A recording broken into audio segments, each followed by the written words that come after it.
When you're a little girl and you want to be an astronaut when you grow up, it's like wanting to be a policeman when you grow up. Or in some cases, wanting to be a doctor when you grow up. You're told that's not an appropriate goal. I see the history of medicine and science, for that matter, as the history of women. Courageous women, smart women, pioneers.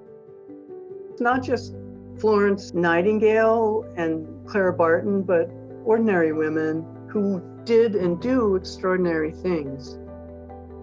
I'm Catherine Ott, a curator at the Smithsonian's National Museum of American History. Here at the Smithsonian, we tell stories of women in science to correct that emphasis on firsts and onlys and high achievers, like Mary Walker, a surgeon on the battlefields of the Civil War.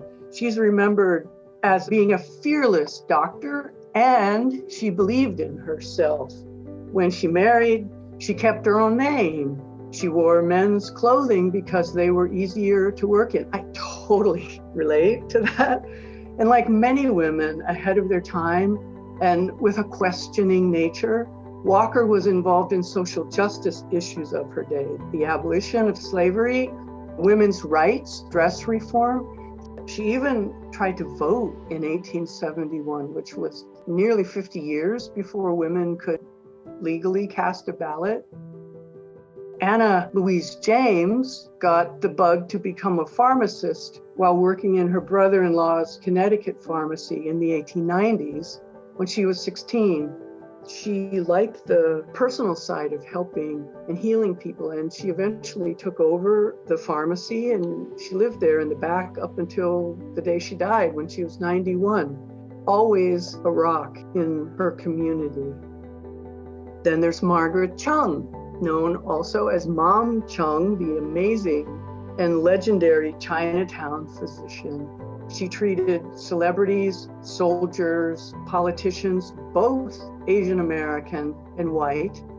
These women have all been celebrated as firsts. We love firsts, but through the perspective of women's history, it's not really the firsts that deserve all our gratitude and attention. Women's stories have been so buried and erased and untended. The first of something is likely long lost to us.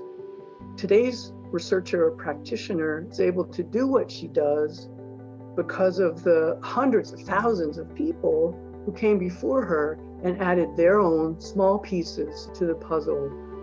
I'm thinking of Dorothy Horstman, for one.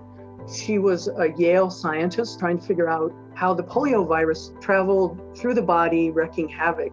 This is the 1940s, when polio had been a major killer and an epidemic problem for over 40 years.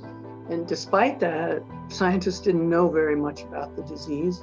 Horstman proved that the virus circulated through the bloodstream and into the nervous system, a major breakthrough because it meant a vaccine might work against the disease.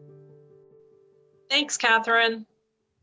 Sometimes the solution to a medical problem is right in front of you, especially if you were doing the hands-on care of a nurse, a traditional job for women. I'm Allison Oswald, and I'm an archivist at the National Museum of American History.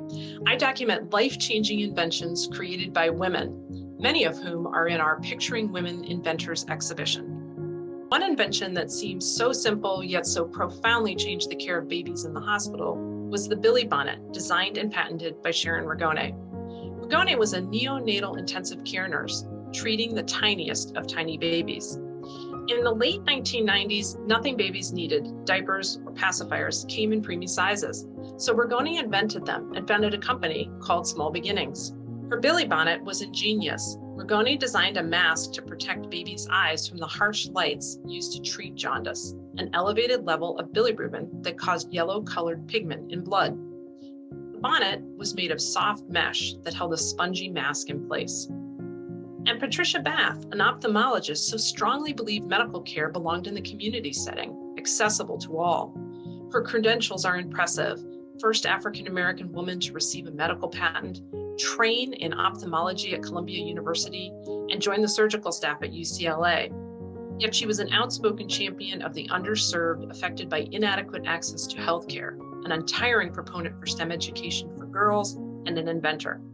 She co-founded the American Institute for the Prevention of Blindness. She invented the laser phaco probe in 1988 to make cataract surgery more accurate and less invasive by using an optical laser fiber to remove cataracts and make smaller incisions in the eyes. The most important part of this has been having faith and belief in the power of your own ideas. Truly inspiring. All of these women have amazing stories. Please join us and the Smithsonian's American Women's History Initiative to find out what we will discover next.